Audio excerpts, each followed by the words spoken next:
The royal sky gardens of Dracarien were a place no human had ever stepped foot in.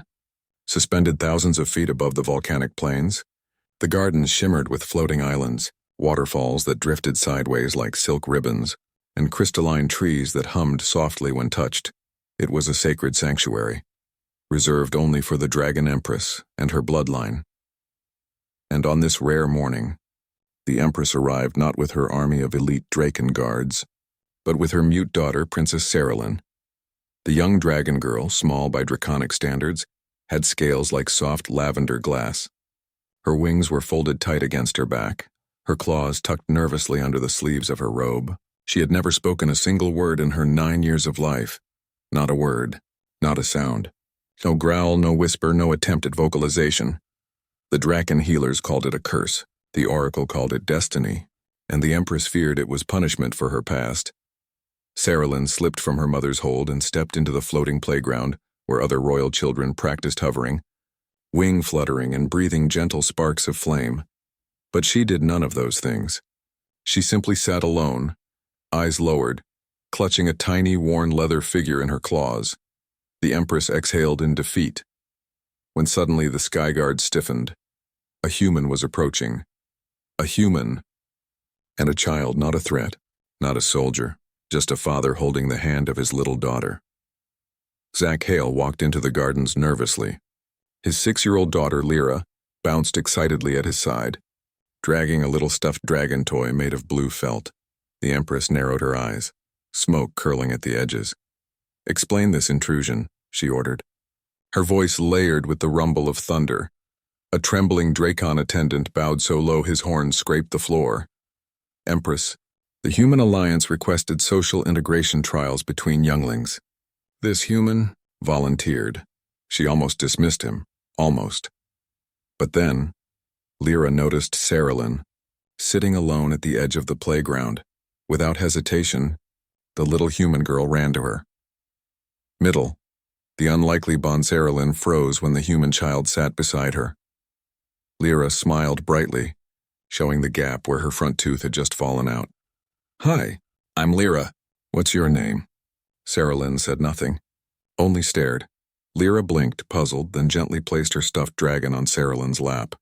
"Do you like dragons?" "I made this one myself." Zach stiffened from across the garden. Humans weren't supposed to approach dragon royalty like that. He prayed silently the Empress wouldn't roast them alive, but Saralyn's claws trembled as she touched the soft fabric of the toy. No one had ever offered her anything. Not the dragon noble children. Not the guards. Not even the healers who analyzed her like a broken artifact. Lyra, completely oblivious to danger, began talking again. "You look sad. My dad says when people are sad, you don't leave them alone. You talk to them." Saralyn looked up at Zach, the human father with messy dark hair and tired eyes. He gave her a small, gentle smile, a kind smile, a smile no dragon had ever given her. Saralyn's throat tightened painfully, as if something inside was trying to claw its way out. The Empress watched with narrowed eyes, every muscle tense. Dragon biology was different. Emotional stress could trigger seizures or involuntary flame bursts. The mute princess had collapsed many times under pressure, but instead of fear, Saralyn leaned closer to Lyra. The Empress frowned. Something strange was happening. The human father steps in. When Lyra started showing Saralyn how to make the stuffed toy flap its little fabric wings, Zach slowly approached. Every guard followed his movement with their hands on their weapons. He knelt near Saralyn but kept a respectful distance. "Hey there," Zach said softly.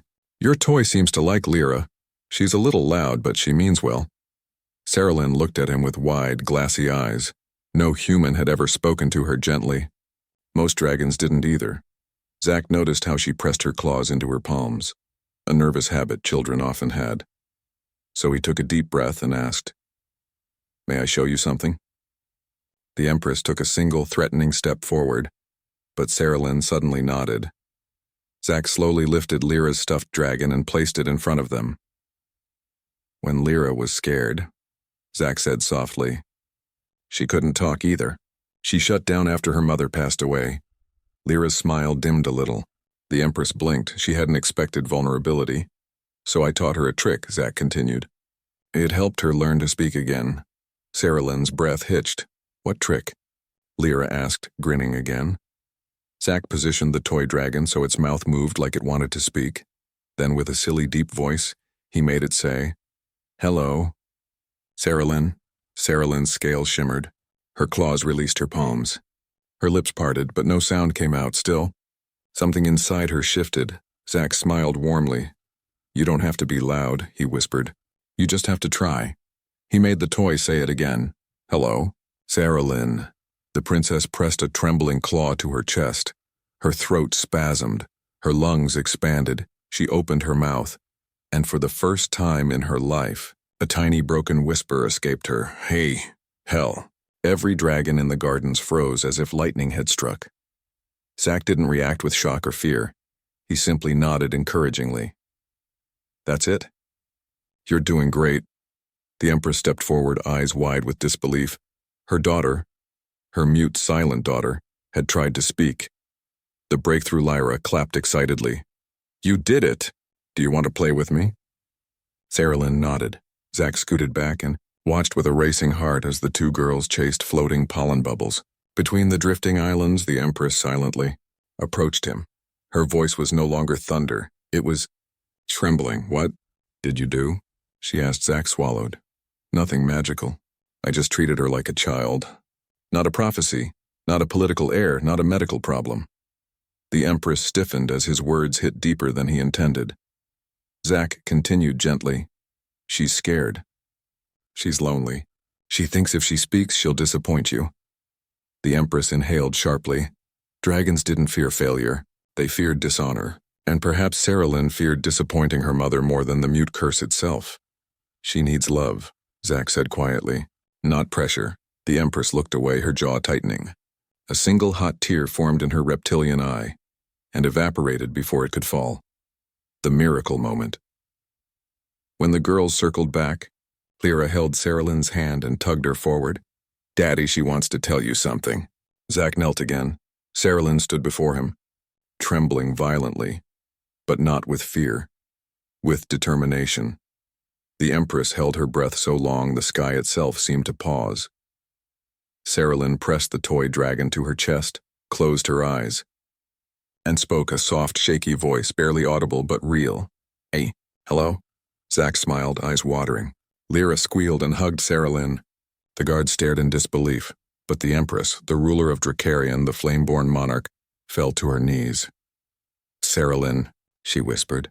Her daughter turned to her. The Empress held out her arms, trembling. Sarah Lynn rushed into them.